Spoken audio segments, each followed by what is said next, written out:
All right, friends, we're going to do a reaction video again today. It's JasonBlaha, man. The strength and fitness dude. Yes, the power lifter, bodybuilder turned I don't know what. But yeah, we're going to do a reaction video and see what the gym lifting, recruiting lifting slave himself is doing today. I love this shot, eh? This really accentuates his beautiful lines and his body. Isn't he sexy? What a sexy man that JasonBlaha is. Sexy dude. All right, the sexy dude JasonBlaha says, defining your big 5 exercises. Wow, he looks like he's about to explode. All right, he's gonna define the five exercises. Your big 5 exercises. Yes, sir. It is important that we define our main exercises, and I'd like to call this defining our big 5. Okay. Hey everybody, I thought I would chat with you guys and gals a little bit about this nothing wrong today. with that. Yes, this is a topic I do discuss every month or two, every couple of months, because I think it's kind of a good concept to work with. And what I mean by that is that we should have 5 foundational exercises that you use to build your muscle, to build your strength, to do all these things. And they should be considered important parts of your training that you never rotate out for any extended period of time. Yes, and again, you're looking for the exercises that are going to give you usually the most Arms again today? bang for your buck, the exercises that you're going to be able to observe your progress on. And you'll notice The exercises that are going to give you the most bang for your buck.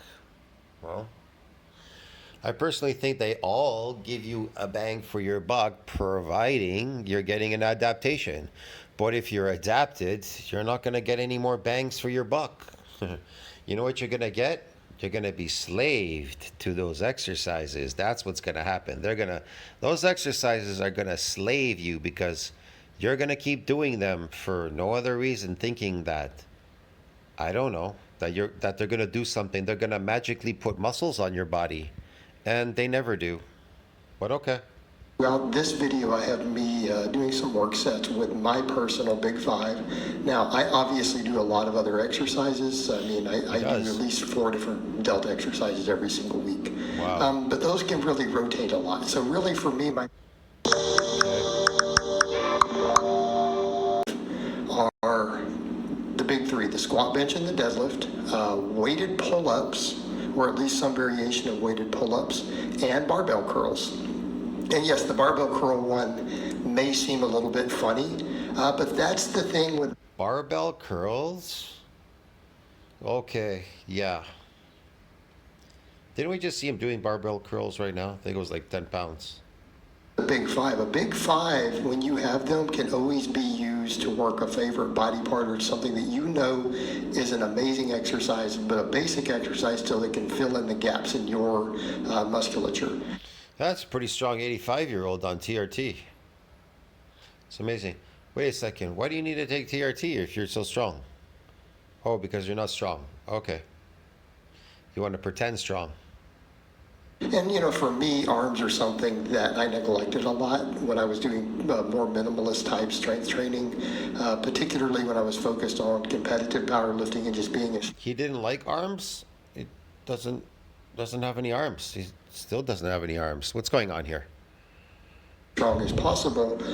Right when you guys saw me Oh, he wanted to get as strong as possible.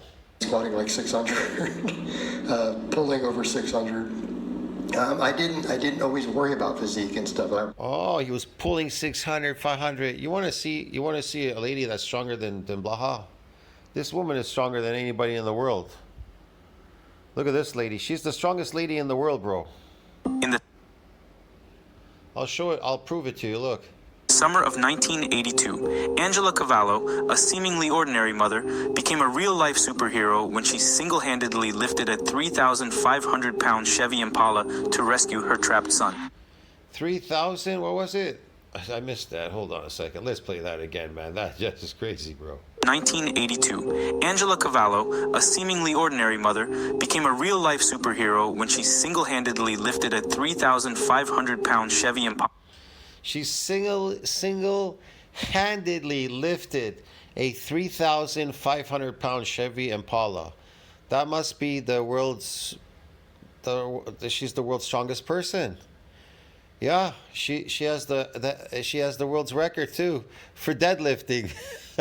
3,500 pounds, bro. Get it? Yeah, man. That's incredible. You see that? That says a lot, dude. Now, what made her lift that car? Well, she got an influx of adrenaline. It's a very powerful hormone because that's what hormones do. That's why it's artificial strength. It's artificial because it's temporary. It's temporary strength. It's artificial. You understand me? Now, I'm going to go back to Blaha's strength. What is this strength? What is he doing exactly there? What is Blaha doing here exactly? Nothing. He's inducing artificial strength. You understand me? And in order to, but the problem with this strength, though, his strength, he has to keep coming to, he has to be slaved to these exercises, and he has to keep doing them. Because if he doesn't do them, guess what's going to happen? That artificial fake lifting strength is going to go away because it's fake. I didn't always worry about physique and stuff. I was also heavier and fatter. So something fake isn't based on something natural out in nature. It's fake. He's doing something to induce this, and it has to be, he has to keep doing it. Otherwise, that's it. It's gone. If you don't use it, you know what they call it in science? If you don't use it, you lose it. You get it? If you don't use it, these things, these fake things, you lose it. Yeah. For me, the reason I've chosen these big five, and in my case, and I think everyone should do this, is they need to be kind of specific to you, your history, what you're doing, what you're comfortable with. Because I have a history in powerlifting, both as a competitor, a coach, because he has a history in powerlifting, okay, and even a judge. Yeah. I'm really comfortable with the big three. Okay, I do consider them to be bodybuilding exercises still when this topic comes up and people are like, oh yeah. Have you seen this rhinoceros? Bigger's always stronger. I put in my community section. Somebody goes, holy mackerel, he didn't even have a pointy tusk at the end of his nose. No, he didn't need it. He just mowed that bull like it was nothing. Mowed him down, man. Because he's bigger, he's heavier. That bull may have weighed, I don't know. I can't even say exactly. 1,500 pounds. But guess what? that rhinoceros, they're the second largest creature when it comes to elephants on the planet, even though elephants are the biggest in the world. But yeah, you would have to equate him being the second biggest. There's hippopotamuses, and then there's rhinoceroses. They weigh a lot. That rhinoceros probably weighed like, I don't know, 3,500 pounds. The bull, 1,500. Who's bigger? I mean, he looked like he was 2.5 times bigger than that bull. Man, when he mowed that bull went flying like it was like a rag doll. training mostly for your physique now, you're working on a better physique, but the big three, the power lifts, have always been bodybuilding. Have you seen Devin Larratt? He's gone down in weight. He's starving himself to death. He says he's on the starvation diet. He feels amazing. He's down to 229 pounds right now. He used to be 280 when he was arm wrestling with Sangashvili. So he went from 280 to 229. You think that's real muscle? Even if you were to starve yourself, you wouldn't lose your muscle mass, wouldn't just go away on your muscle fibers once they're built. Even if you built muscle mass, it wouldn't go away. Sorry about that. That clicked away there. So yeah, you wouldn't lose your muscle mass even if it was going away. You wouldn't lose it, bro. Get it? So yeah, I don't know. Devin Larratt, he's getting weak. Says he's training. He's training while he's starving himself. Okay, great. That's even better. But the big three, the power lifts, have always been bodybuilding exercises. So that's what Blaha's doing. The stress must be immense when you're starving yourself and you're lifting weights. The stress is even higher. The catabolic hormone is high. You want to suppress the catabolic hormone as a lifter so it doesn't age you. It'll age you Cortisol being up high, sky high, lifting weights is not a good thing. That's why they try to explain to you what makes you anabolic. Nitrogen balance makes you anabolic. Protein synthesis exceeds this breakdown. That will suppress the catabolic hormone. See that? Making you anabolic. So that'll stop you from aging, stressing you and aging while lifting weights. Protein will do that. It has anti-aging properties, protein, believe it or not. It has anti-aging properties. What are these properties? Well, one of them is positive nitrogen balance. Because it suppresses the catabolic hormone, cortisol. Makes you anabolic. You need to be very clear on that. When people bring that up, plenty of top-level bodybuilders have focused a lot on the big three, including many Mr. Olympias. Okay? Definitely including many people who are making the top 10 at the Olympia for generations. Okay, we're talking all the way back to Arnold and Franco Columbu. Or even Reg Park, before IFBB was even formed, he was a big proponent of the big three. He did them all the time and he was super strong. So, and then Yeah, look at him, how he's talking about bodybuilders. Well, he was super strong and everything. Well, he must really love these bodybuilders now. They're all strong, get it? I told you, bodybuilders are stronger than powerlifters. discuss why I have the other two. So in my case, I like these But then again, they're all on drugs anyway, so it doesn't really matter. They're all the same. because they're exercises that work most of the muscles in the body. Those three exercises probably work 80 to 90% of the muscle fibers through your entire body just when those three are done. Okay? Yeah. And I really do mean that. They can build a tremendous base on you, particularly if you've performed them more bodybuilding style. So notice that, like my benching there, I had no idea. I didn't know that. I'm learning as we go through this video. What a reaction. not as strong as what you guys have seen me doing powerlifting style, but it's bodybuilder, so I'm using it to build my chest. Helps with It's not powerlifting style, it's bodybuilding style. There's a style to it? Oh, okay. Had no clue. So one is where you lift your back, so you push with your shoulders. That's powerlifting style. And bodybuilding style, you actually have to work it really hard by keeping your back flat on the bench press. Is that it? biceps, but it's definitely a pec builder the way I'm doing it. All my squats and deadlifts are all done beltless now, which is, again, for me, more difficult. But when you look at those... Everything is being done beltless. Wow. Is that what bodybuilders do, Blaha? They do things beltless, do they? lifts, they're loadable. We have tons of data on them. Would you consider Mike O'Hearn a bodybuilder, Blaha? I have basically decades of experience coaching them. So Tons. He's got tons, and then decades of experience. He does. I would say decades of failure. I don't know. It looks like that. It looks like that to me. But okay, what the heck do I know? I like to use those as part of my foundational lifts, and I'm not saying you have to do that, but there have been other bodybuilders who've done the same sort of thing. I'm not saying you have to do that, but there have been other bodybuilders who've done the same sort of thing, who are a little more minimalist stuff. They push those really hard. And I'm not promoting minimalism here. Again, keep in mind, I do... He's not promoting minimalism here. Gotta do it all. Multiple isolation exercises for my delts and biceps every week, okay? I'm not promoting... Every week? My gosh. Minimalism. I'm saying a lot of people have. All right, squat works the quads, biggest muscle in the body. It is a massive glute builder, one of the best glute builders. Works abductors, works calves. Yes, sir. Works a lot of stabilizers through the trunk, right? It's a great core exercise.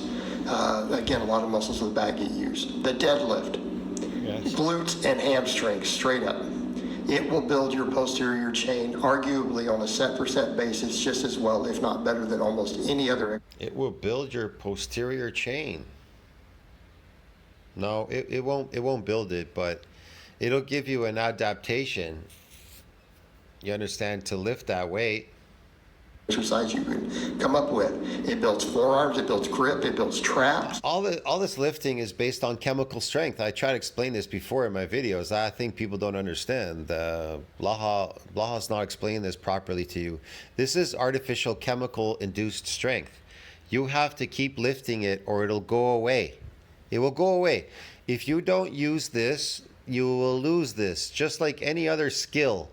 If you're an engineer, I don't know, a doctor, a skateboarder, I don't know, whatever, professional swimmer or anything, any sport or anything that you're doing out there, even if you're a carpenter and you stop doing it, you'll lose it. If you don't do it, you'll lose your skills. You understand me? You'll lose it. No, I'm not saying that there isn't any memory. Like they tell you in science, they say muscle memory. Yeah, the muscle memory doesn't mean that muscles will grow out of thin air. They're talking about muscle memory, meaning you'll be able to do these exercises again. They'll come back. They'll come back quick. That's what they're talking about. That's it. It builds erectors, can help with your quads and adductors, much of your core and trunk musculature. Arguably, if you're a noob, it will probably build half the muscles in your upper body too. It will build half the muscles in your body. The weights will build half the muscles. I don't know any weights that build muscles, dude. Has been demonstrated in at least one study. It has. Just the deadlift only being done. It's been demonstrated in a study. My gosh, what? And they didn't eat anything? Okay. Upper body muscle mass went up substantially in untrained lifters, only using just the deadlift. Okay. Of course, in untrained lifters, what did I tell you before? Untrained, unaccustomed, and unfamiliar forms get what? This muscle damage, and then that damage attenuates. It goes away. It's protected. You're now protected. You're protected from building any more muscle. How does it protect you from building any more muscle? Easy. It repaired and remodeled stronger. That's what it did. And so there's no more adaptations because you keep staying there and lifting. And you're not striving to get more adaptations. It's an all-around fantastic builder. Bench press. To go off the data and biomechanics and stuff, it is probably one of the best, at least top 3 chest exercises. Works the delts, front delts particularly well. Works the triceps, particularly the heads of the triceps most associated with pressing, not your shoulder extension. A great exercise. Performed correctly, it is easily loadable, can be very safe, again, if you know how to perform it and load it correctly. And these can all be done with just barbells and minimal equipment. All right, what do I have after that? Pull-ups. Pull-ups are one of the best overall upper body exercises you can do. I like to do them weighted. I would say they are probably close to, if not the best, lat exercise you can do. I'm not saying any one exercise is the best, but I don't think you will find a single other exercise that will beat it for lat stimulation.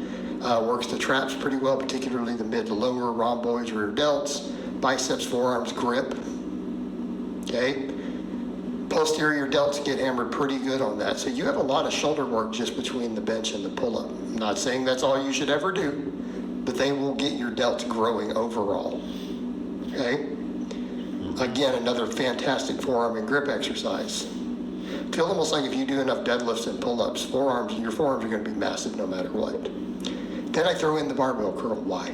Because it's a great bicep exercise, but it also does work some of the shoulder musculature. But in my case, biceps have historically been a bit of a problem. I've also tore a bicep many years ago, over 20 years ago now, deadlifting. So again, biceps have been an issue, and I feel like having just big, strong biceps will help balance my physique more, helps protect me from certain types of injuries, helps stabilize my bench pressing.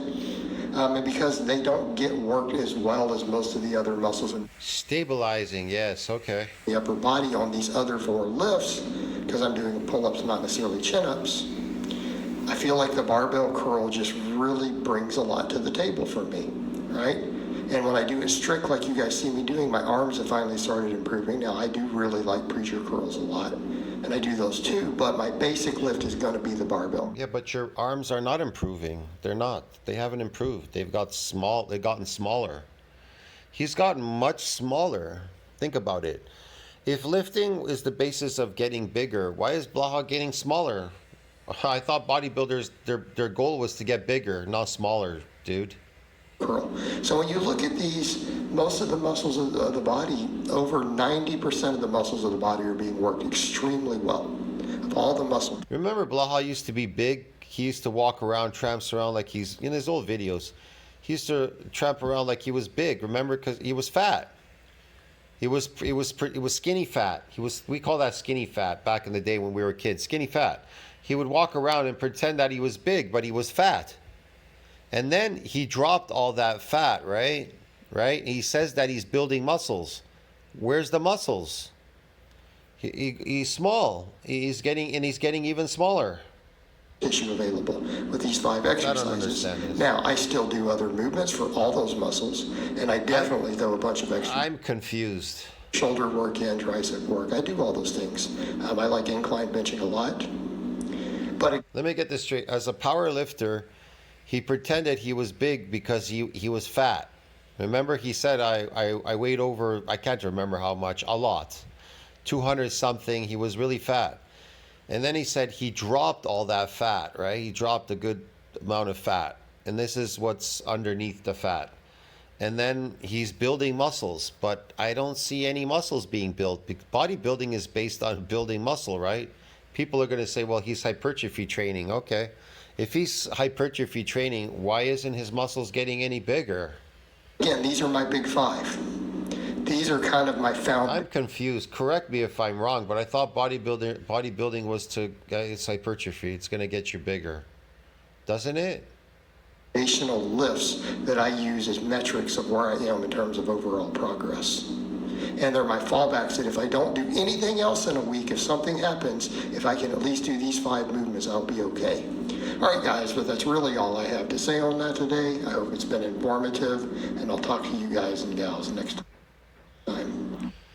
Yeah, it was so informative. I just don't understand this, but okay. Yeah, I'm confused. But anyways, you tell me what you think about that, friends. Like, subscribe, support the channel, comment down below. Helps with the algorithm. I'll see you in the next video. Blaha.